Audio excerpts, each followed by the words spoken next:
Hello and welcome to our WIFR FastCast. Turning to our top story here this afternoon, a suspect is now in custody in connection with a deadly shooting Tuesday night in Rockford. 28-year-old Octavius Brown Wilkes faces two first-degree murder charges. Around 9:30, police responded to the 3000 block of Rutgers Place in Rockford, where they found 55-year-old Perry Brown and a 53-year-old man with gunshot wounds. Around 3 Wednesday morning, police announced Brown had died. Brown Wilkes is scheduled to be back in court Thursday, January 8th. Continuing our coverage following 2025 as the year with the lowest number of murders in Rockford, we'll now hear where city leaders are meeting the public's demand. Last year, only 12 homicides were recorded. That's a steady decline since the record high of 36 in 2020. WIFR reporter Nathaniel Langley sits down with Mayor Tom McNamara and Police Chief Carla Red, asking if they feel the change is credited to local policies or national trends, and sharing the thoughts of community members who are concerned for public safety in the new year. Hey folks, WIFR's Nathaniel Langley here, and today we're checking in on how the city of Rockford handled murders in 2025. I sat down not only with the mayor, but also the police chief about what went right, as well as how they're going to protect the community in 2026. Be sure to tune in later today on WIFR and eventually on WIFR.com as we unpack new stats and learn what may be ahead for the community.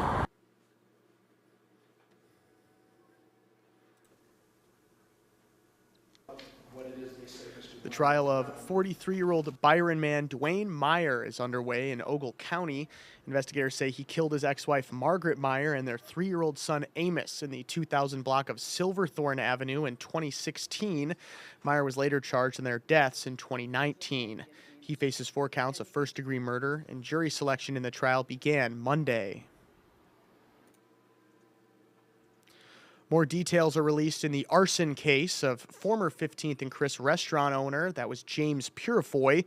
He admitted he made fake statements to police during a traffic stop after his business caught fire. Purifoy also admitted to filing fake insurance claims where he got $305,000. He will be sentenced April 13th and faces up to 20 years behind bars.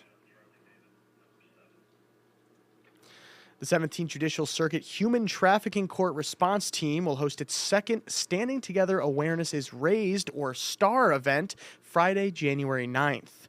The event raises awareness about human trafficking across the community. There will be several speakers and a proclamation reading. The event is scheduled for noon at the Criminal Justice Center lobby at 650 West State Street. With the increase of respiratory illnesses in the state line, UW Health brings back mask requirements Wednesday. Masks must be worn by patients and visitors in many areas, including the waiting rooms. Patients will also be limited to 2 visitors at a time, who each must be 18 years or older. Anyone entering a UW Health building without a mask will be provided one. After nearly 3 decades with the school, Mike Layler will step down as head football coach at Stillman Valley High School. Finishing with a 223-88 record, Layler led his teams to 21 playoff appearances and 5 state championships. Students were notified Wednesday afternoon, wrapping up the coach's 28-year career with the high school. Anthony Ferretti with WIFR will have more with Coach Layler tonight at WIFR.com and during our 5 o'clock show.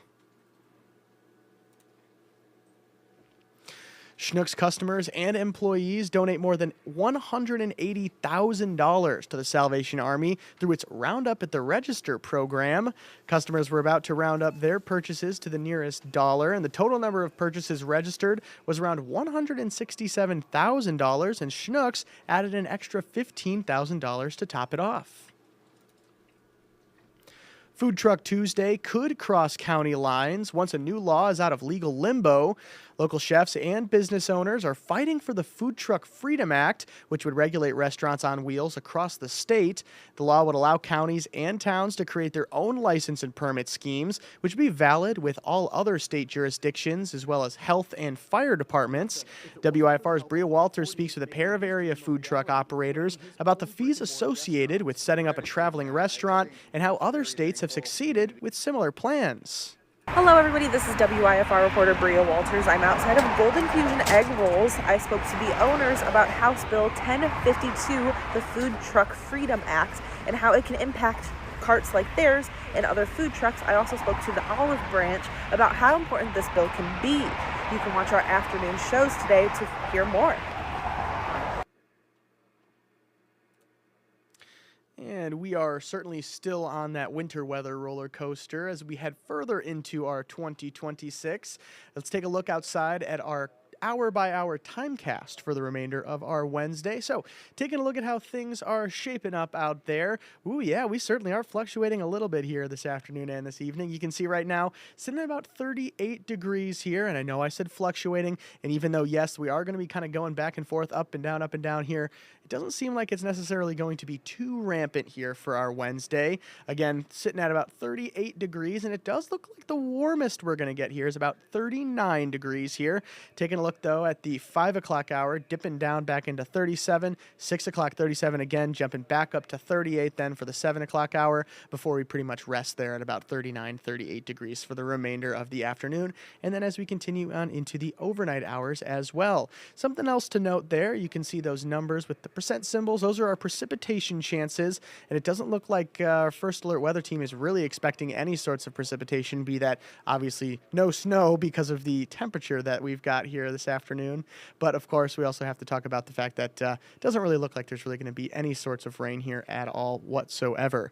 That being said, as we enter a little bit further here into the winter season, we want to make sure that you guys have our WIFR First Alert weather app downloaded. You can download this either on the Google Play Store or the Apple App Store, depending on which smartphone you have. But we also want you guys to download our WIFR News app. These are two separate apps. I'm just going to leave this QR code up here for just a quick second so you guys can download that.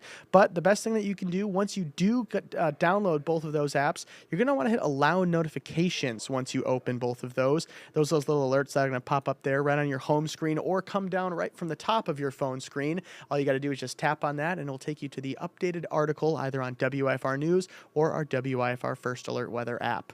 Of course, those stories that I mentioned here will be coming up in our shows at 4, 5, 6, and 10. Of course, you don't have to miss anything, though. You might not be able to be there for our shows live, but we also want you to make sure that you're downloading our WIFR streaming apps on those big TVs that you guys have at home. You can download that app on the WIFR app on Roku TV, Apple TV, or Amazon TV, and that way you can check out our shows at any time wherever you are.